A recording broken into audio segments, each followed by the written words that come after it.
अभी UPSC CSAT का question हुआ, पेपर हुआ, और उसमें एक और सवाल बड़ा प्यारा सा आपके सामने विभाजकता का पूछा गया, और यहां पर यह था कि 32 के पावर 5 और 2 के पावर 27 हमारा किससे डिविजिबल है। देखिए, पावर वाला खेल आप तभी खेल पाते हैं जब मेरे भाई दोनों संख्या समान दिखती है। अगर देखोगे तो ये 2 का पावर 27 है ना, तो ये भी कहीं ना कहीं 2 का ही पावर है, बस आपकी नजरों से थोड़ा सा ओझल है, इसको आप पहचानो। ये 32 नहीं है भैया, ये 2 का पावर आपका 5 है, और उस पर कितना लगा रखा है, 5 लगा रखा है, प्लस मेरे भाई 2 का पावर कितना हो जाएगा, 27 हो जाएगा। आप बोलोगे गुरुजी 2 का पावर 5 इंटू 5 25, और ये 2 का पावर कितना हो जाएगा मेरे भाई 27। हम यहाँ पर कॉमन कितना ले सकते हैं, 2 के 25 पावर कॉमन ले सकते हैं, तो यहाँ कुछ भी बचेगा तो नहीं बचेगा, यानी 1 हो गया। और 2 के 27 पावर में से 25 पावर ले लिया तो 2 के 2 पावर मेरे भाई बचेंगे। कुल मिलाकर के मेरे भाई यहाँ पर 2 का पावर 25, और ये 4 जमाई कितना हो जाएगा, 5 हो जाएगा। अब ये संख्या किससे कटेगी, या तो 5 से कटेगी, या 2 से कटेगी, या इनका पेयर 5 इंटू 2 10 से कटेगी। तो कौन सा ऑप्शन है, सी फॉर का होना प्यार है। एक 5 यहाँ से उधार लेना, एक यहाँ से 2 उधार ले लेना, 10 से काट लेना, क्या खत्म है।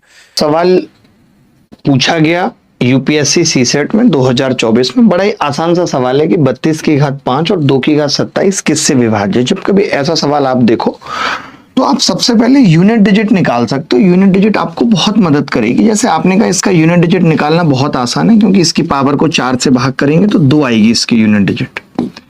इसकी पावर को 4 से भाग करेंगे तो 3 बचेगा, 2 की घात 3 यानी 8 आएगी यूनिट डिजिट।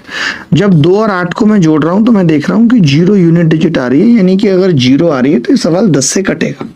जब भी कभी इस तरीके का सवाल आता है तो हम यूनिट डिजिट आसानी से निकाल भी सकते हैं, क्योंकि यूनिट डिजिट हमने पढ़ा है कि भाई यूनिट डिजिट अगर निकालनी है तो उसका मतलब यूनिट डिजिट से। यूनिट डिजिट का मतलब है कि 4 पे रिपीटेशन होता है तो उसकी पावर को 4 से भाग कर लेंगे। तो 2 की घात 5 है, 5 को 4 से भाग करा, 1 बचा, तो 2 की घात 1 2 आ गई यूनिट डिजिट। 2 की घात 27 थी, 27 को 4 से भाग करा, 3 बच गया, 2 की घात 3 8 आ गया यूनिट डिजिट। तो उत्तर 10 से कटेगा क्योंकि लास्ट में 0 आ रहा है।